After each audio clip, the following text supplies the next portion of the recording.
Okay, so in this video, we're going over the Linux file system, or really any Unix-based system file system. So if anything's based on Unix, like probably FreeBSD to an extent, this actually applies to it as well. However, Linux is really the main focus of this video. Just know a lot of these file systems are gonna kind of match up with the other systems out there. I know like Mac OS X, that's based on Unix, so a lot of this file structure is going to be similar. So it's very good to learn this file system structure. And I'm not going to do a whole lot of talking here at the beginning of the video. Let's just go ahead and jump over on the desktop, and I'm going to just fly through each one of these folders and tell you what's in a Unix or a Linux file system.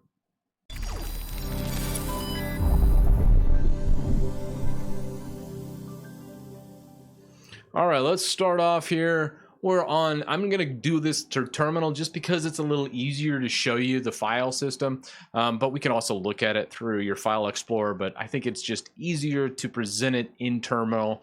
But with that said, I'm on the root, root is just the /. So to get to root, it's simply just come down here and type / and you'll be at your root directory.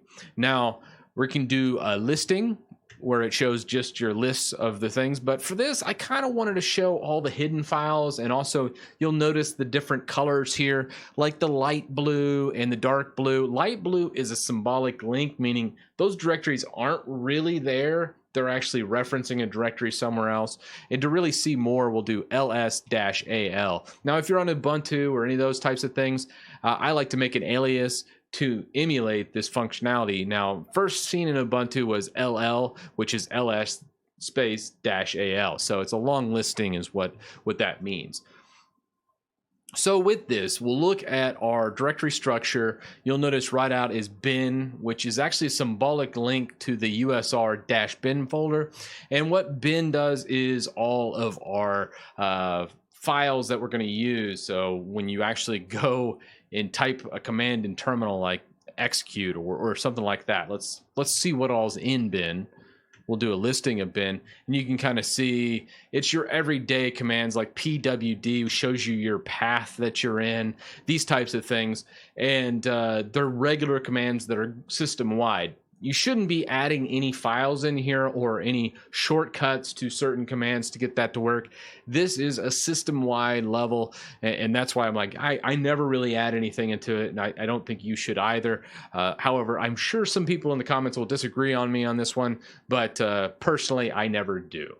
So the next one is the boot folder. So if we go and do a listing of boot, you'll see all of our kernels we have installed on this system. If you're using UEFI, your EFI is going to actually contain boot records as well. That's where your EFI files would actually be in. If you're changing like grub config, it'll be boot-grub, and I think it's grub.config there to actually edit that. This is where all your boot stuff is. So if you get in here and jack around, there's a good chance your system won't boot after you're done. So make sure you don't do that, but it's always nice to know where the boot files are, because there's times where you're going to need to run like a grub make config or something of that nature, where you actually specifically need to say, hey, in my -boot grub folder grub-config, you nano grub.config sudo nano grub-config.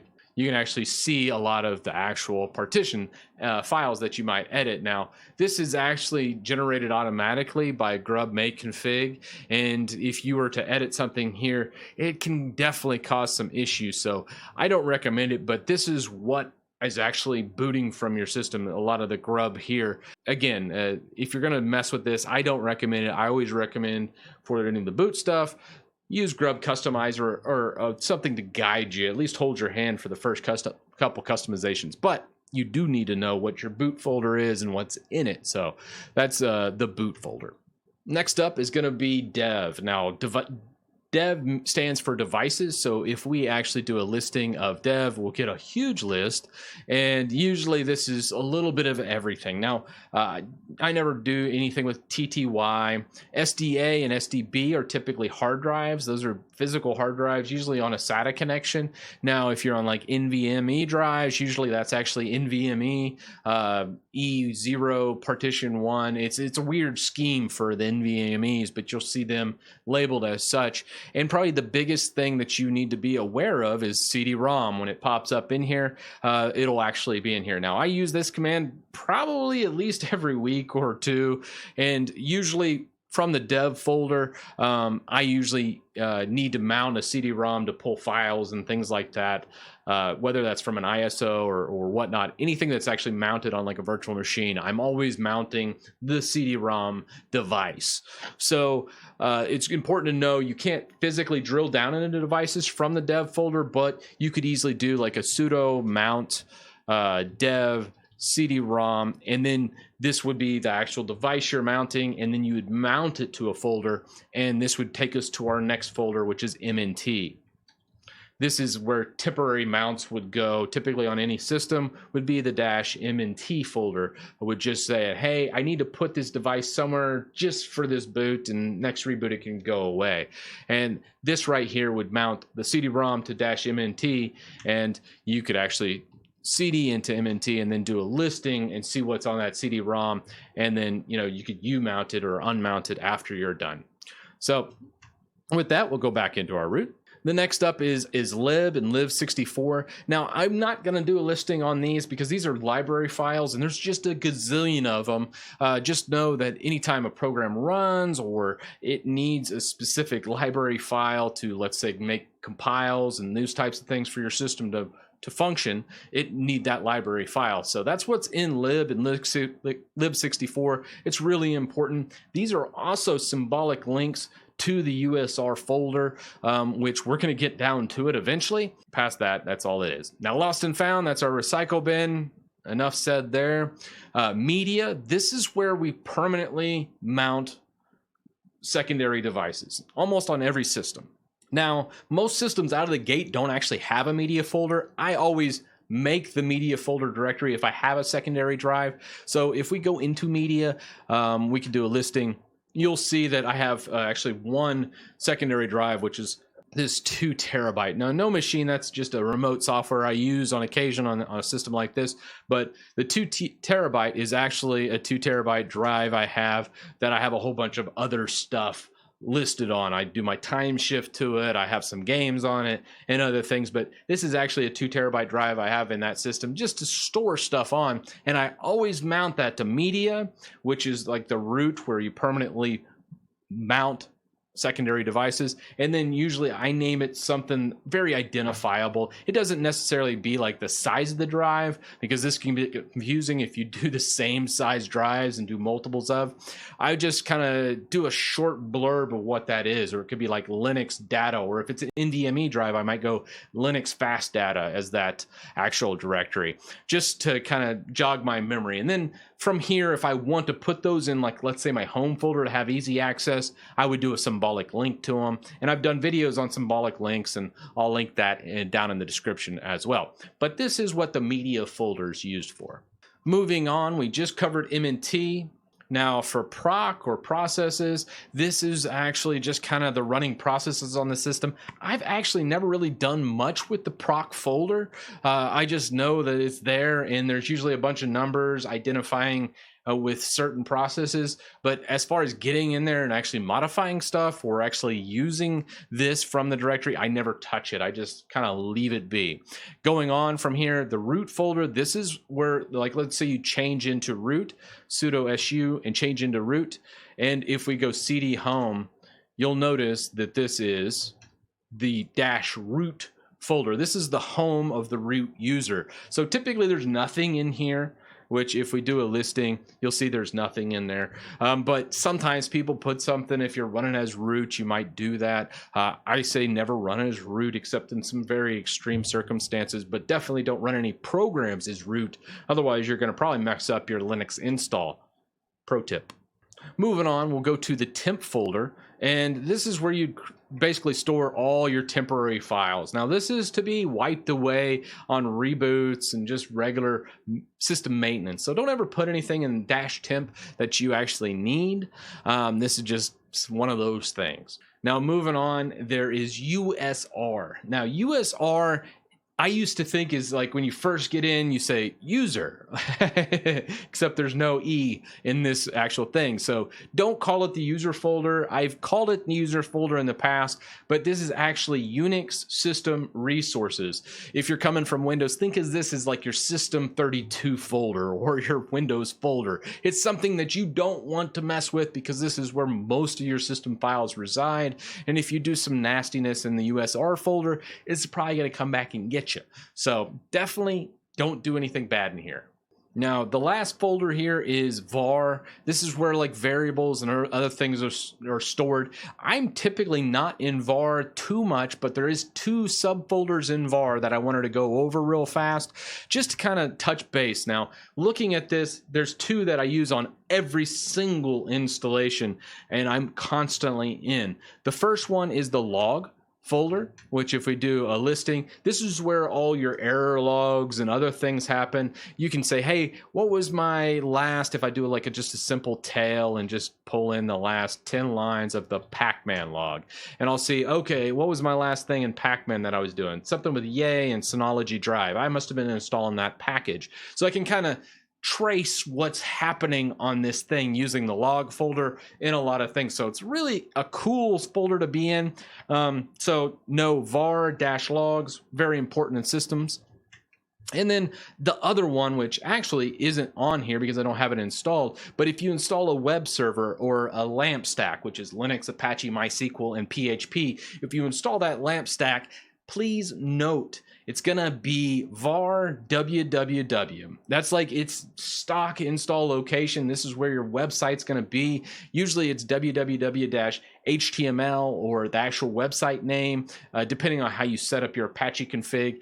This is where most of them will reside. So it's really important to know those 2 folders, both log and www. If you're doing any website work, they're typically gonna be in this folder.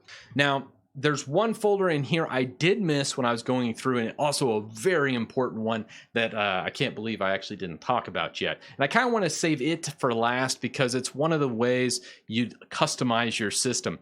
Now, the etc folder is extremely important because this is where you customize all your programs, especially on servers. This is one of those places that where you just are constantly in and out of to change configuration. So if we go into etc, you'll see what I mean. So we'll do an all listing, or let's just do a regular listing actually.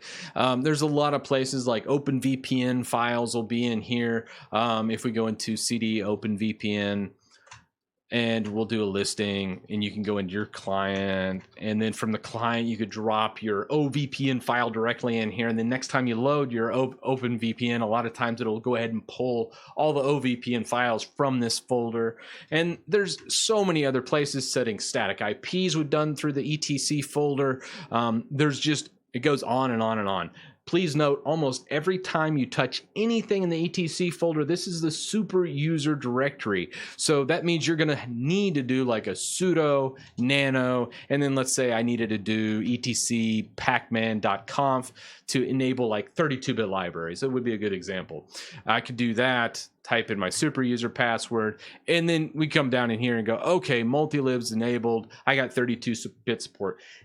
That's done on almost every system. This is just Pac-Man, which is an Arch-based system. But if you were on Debian, you'd go into APT and go into your comp file there. Or if you're on Fedora or RHEL or CentOS, you'd go into Yum. Let's say you're going to change the default repos in those types of systems. You just go yum.repo.d and go into there, but they're all in the etc, the super user folder. So this is where a lot of the configs happen. This is where you're going to be. But remember, anytime you're touching etc, you're going to be using sudo, and almost everything that's going to happen is going to be super user based. So this is the one time, like if I'm going to be sitting in etc for like an hour customizing 10 different programs, I might actually do a sudo switch user and switch over to root and actually run as root to change stuff in the etc folder if I'm going to just remain in here for a long time.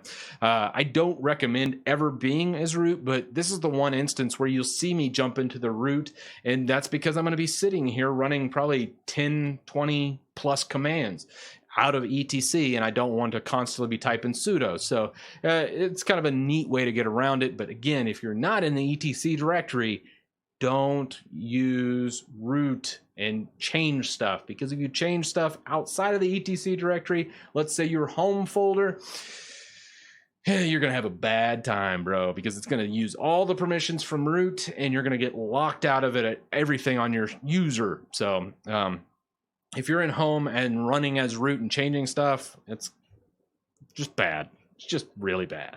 So with that, let's go over to our home directory. Now, I saved this just to show this is where our users are. Now, my user is Titus, and we're going to do a long listing in my user folder, and we're going to go through each one of these, just kind of go through what they are. Now, bash history, this is the history of the things I've typed in here. So we can actually do history, and you can actually see what's going on. And this is done in that .bash history. And it's just kind of saying, hey, here's all the stuff I've done in the history of my bash terminal session. Other things in here is bash RC. This is like adding aliases. So I've done a lot of videos on .bash RC. And what I like to do is just kind of come in here and just say, hey, there's an alias for alias LL. Let's say I wanted to make an alias to connect to my Minecraft PC. So I do mine PC equals this SSH at 192.168.69.6. And what this does is it makes this alias. So this is just showing an alias in a bash RC. So if I exit this and then launch back into our terminal and just do mine PC, it'll actually go ahead and connect up to this server. So I'm actually on a different server because it went ahead and did the whole SSH from that alias. Just a quick breakdown of bash RC. So let's do another long listing here. Cache is where like all your program cache is stored. Config is user specific program configuration. So like my Chrome, or if you're on I think actually I'm using Brave browser now, but it'll be in the .config folder, and that's where it stores all those configurations. The desktop, downloads, documents, all that is, everyone has access to those, so I'm not going to go over that. You'll be able to easily see it. Other things that are really cool is like .local /share has some really cool features in it. So I'm going to go into that folder for you real fast. So we'll go .local share, and we're going to do a listing real fast and go into applications. This would be kind of like things that get installed specifically for my user. So Wine extensions and other things in here. I have Synology Drive on here. That's actually specific to this user.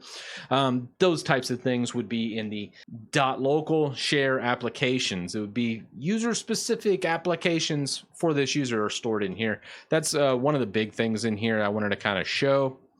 And then some of the things and customizations with the actual KDE environment are also in here. So recent documents and other things. So this is a good folder to hop in to change stuff specific to your user. Moving on, you have music, pictures, all this type of thing, public. Probably the other one I'd probably touch on here is SSH. This one is probably a big one when it comes to, let's say you got that SSH key like we did earlier. We can actually go in here and look at known hosts. So let's say I wipe out that system back there on that Minecraft PC, which I'm actually about to. But let's say I wipe that out and then I connect something else using that .6 address, and it's like, hey, the key's invalid. I can't connect. We could actually go in and just nano known hosts, and you could actually come in here and just kill this key. I could just go, okay, I'm going to kill that key, exit, quit. And then it would kill that key. And then next time you go to connect, we'll just do mine PC. It'd say, hey, we don't have this fingerprint, and it would establish a whole new fingerprint, and you could reconnect. So if you have SSH issues, that's a quick little fix as well. And then last, probably we'll end this video on .steam. Steam is kind of like your default Steam folder. I always do like another library elsewhere with all my games on it, but it's still kind of cool to know that your home folder .steam is where most of everything ends up. A lot of your specific games and everything that would get installed and downloaded directly out of the gate would be here. But again, I like to install Steam, add another Steam library somewhere else on the computer or a secondary drive, and then make it the default so all my games don't go drop into this folder, because it'll bloat up your main drive, and that can be bad for a whole variety of reasons. But that is the short of it. So there you have it. That is everything you need to know. I wanted to kind of drill down into the home directory a little bit, because this is really where a lot of the modification happens.